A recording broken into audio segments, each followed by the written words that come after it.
बता दें कि बिहार में पंचायत चुनाव को लेकर बड़ी खबरें सामने आ रही है। पंचायत चुनाव में अब की बार आरक्षण सूची बदल देगा पूरा सियासी खेल। तारीखों का ऐलान कब होगा, बिहार चुनाव को लेकर सबसे बड़ी अपडेट सामने आ रही है। नमस्कार, मैं हूं संजीव और आप देख रहे हैं आप तक न्यूज।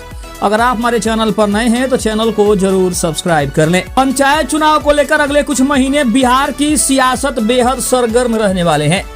अभी से ही ग्रामीण इलाकों में चौपाल से लेकर व्हाट्सएप ग्रुप तक राजनीतिक हलचल तेज हो चुकी है। सबसे बड़ा सवाल यही है, इस बार किसकी सीट आरक्षित होगी और किसका पूरा चुनावी गणित बिगड़ जाएगा।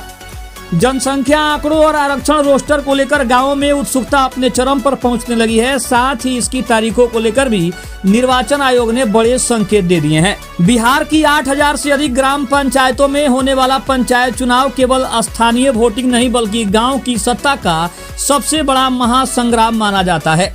इसको लेकर अब बिहार के ग्रामीण इलाकों में राजनीतिक सरगर्मी अभी से बढ़ने लगी है, क्योंकि पंचायत चुनाव को लेकर राज्य निर्वाचन आयोग और पंचायती राज विभाग की ओर से भीतर ही भीतर तैयारियां शुरू कर दी गई है। इस बार चुनाव से पहले जनसंख्या प्रकाशन और आरक्षण रोस्टर सबसे अहम मुद्दा बनकर उभरे हैं। किस पंचायत में मुखिया, सरपंच, वार्ड सदस्य या जिला परिषद सीट महिलाओं, SC ST या EBC वर्ग के लिए आरक्षित होगी, इसका फैसला आने वाले रोस्टर से होगा। यही कारण है कि कई वर्तमान जनप्रतिनिधियों और संभावित उम्मीदवारों की नजरें अब सरकार और निर्वाचन आयोग के अगले कदम पर टिक गई है। पंचायत चुनावों की आधिकारिक तारीखों के ऐलान से पहले प्रशासनिक स्तर पर कई महत्वपूर्ण प्रक्रियाएं पूरी की जानी है। वर्तमान में सबसे बड़ा फोकस जनसंख्या के नए आंकड़ों के प्रकाशन और उसके आधार पर सीटों के निर्धारण पर है। इसके तुरंत बाद जिलावार आरक्षण रोस्टर तैयार करने की कवायद शुरू होगी।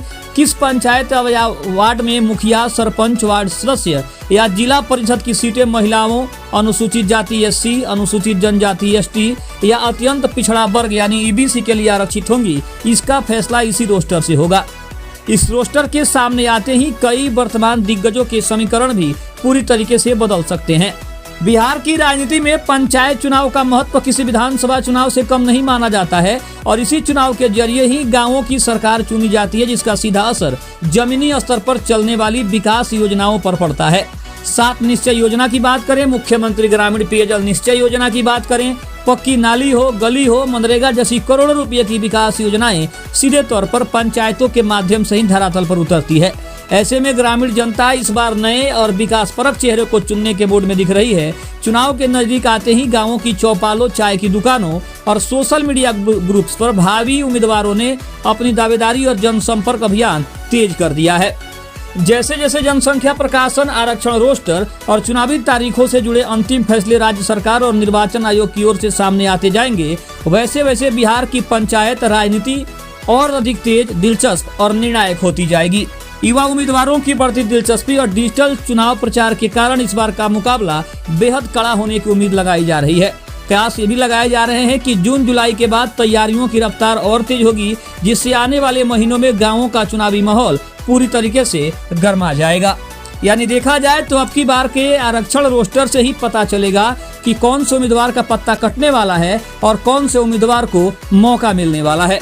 दूसरी तरफ हम ये भी कह सकते हैं कि जिस तरीके से आरक्षण सूची जो है, जो नया जनसंख्या जो जनगणना है उसके अनुसार से सीटों का बंटवारा होगा। किसकी संख्या अधिक होती है, किसकी संख्या कम है, इसके आधार पर ही शायद इस सूची को देखा जाएगा और बिहार पंचायत के चुनाव का जो काउंटडाउन है वो शुरू हो जाएगा। तो कहीं ना कहीं अभी भी वैसे उम्मीदवारों को अभी भी उम्मीदें हैं जिनकी जनसंख्या अगर ज्यादा होती है तो उन्हें सीट मिल सकती है, या फिर जिन उम्मीदवारों की जो वर्तमान में हैं अगर उनकी जनसंख्या कम होती है तो शायद उनका पत्ता कट भी सकता है, क्योंकि आरक्षण के अनुसार ही सीटों का बंटवारा होने की बड़ी उम्मीद जताई जा रही है। खबर अच्छी लगे तो चैनल को जरूर सब्सक्राइब करिएगा। तब तक के लिए धन्यवाद। जय हिंद, जय भारत।